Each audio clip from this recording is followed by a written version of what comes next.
Now moving on to the next important act that is called Pitts India act of 1784। तो चलिए हम लोग देखते हैं।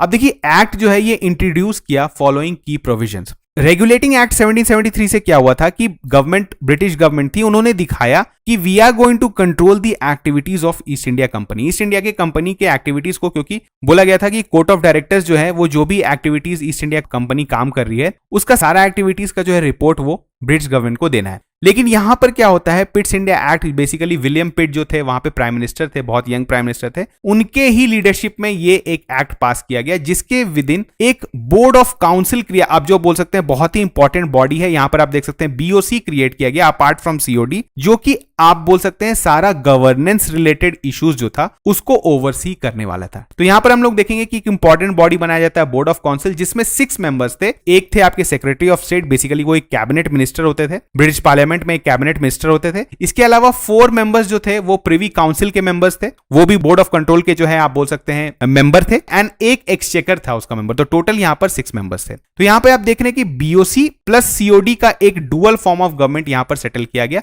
बेसिकली आप बोल सकते हैं बीओसी जो था वो क्या कर रहा था, जो कंपनी का आप बोल सकते हैं जो गवर्नेंस रिलेटेड इश्यूज था जैसे सिविल, मिलिट्री और गवर्नेंस, ये सब जो है ये ओवरसी करता था, और जो गवर्नर जनरल होते थे उनको बीओसी को रिपोर्ट करना था। लेकिन वहीं जो एडमिनिस्ट्रेटिव वर्क्स था जैसे कि कलेक्शन ऑफ रेवेन्यूज, आप जो अपना ट्रेड कर रहे हैं वो सब जो है they have to report to the COD. तो इसको हम लोग जनरली यहां पर बोल देते हैं, अगर आप देखेंगे कभी भी आपके एग्जाम में पूछा जाता है कि डुअल गवर्नेंस सिस्टम क्या था, तो एक था BOC and the other was COD. यहां पर देखिए इंपॉर्टेंट और बातें क्या है कि यहां पर इंडिया में जो टेरिटरीज जो ईस्ट इंडिया कंपनी के द्वारा एक्वायर की गई थी, they were clearly recognized as British possessions in India. पहली बार ये क्लियर कट बोला गया कि जो भी ईस्ट इंडिया कंपनी ने जो भी टेरिटरी एक्वायर किया इंडिया में, those will be called as British possessions in India. ये बहुत इंपॉर्टेंट बात है। पहली बार ब्रिटिश गवर्नमेंट ने क्लियर कट ये बोला कि आप जो भी लैंड, जो भी एरिया एक्वायर कर रहे हैं, ऐसा नहीं है कि वो आपका हो जाएगा, वो आप रूल कर रहे हैं, वो आप एडमिनिस्टर कर रहे हैं अंडर दी, यू में से allegiance to the British crown. ये बहुत इंपॉर्टेंट पार्ट है, यहां पर इसको आप नोट डाउन कर सकते हैं। अब देखिए हमने देखा था, देखिए जो रेगुलेटिंग एक्ट था वहां पर क्या था,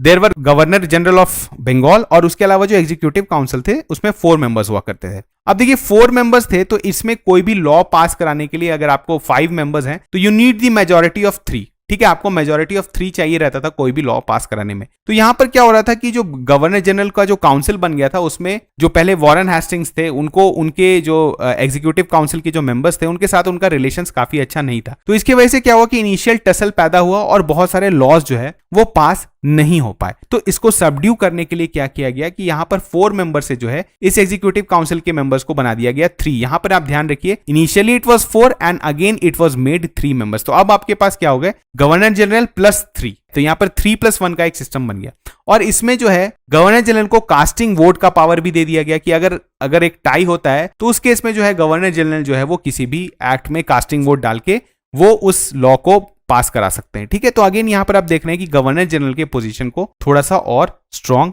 किया गया। तो यहां पर हमने देखा इंपॉर्टेंट चीजें क्या थी, यहां पर डुअल गवर्नमेंट्स का एस्टैब्लिशमेंट हुआ, पहली बार British possessions in India clear cut mention किया गया, और यहां पर आप देख सकते हैं तो गवर्नर जनरल के पावर्स को थोड़ा सा और इंक्रीज किया गया। ठीक है, इसके अलावा there are many historical things जो कि आप मॉडर्न हिस्ट्री के पर्सपेक्टिव से इंपॉर्टेंट हो सकते हैं, लेकिन हम लोग यहां पर पॉलिटी के पर्सपेक्टिव से कवर कर रहे हैं तो बहुत ज्यादा इन डेप्थ हम लोग उसके बारे में नहीं जाएंगे।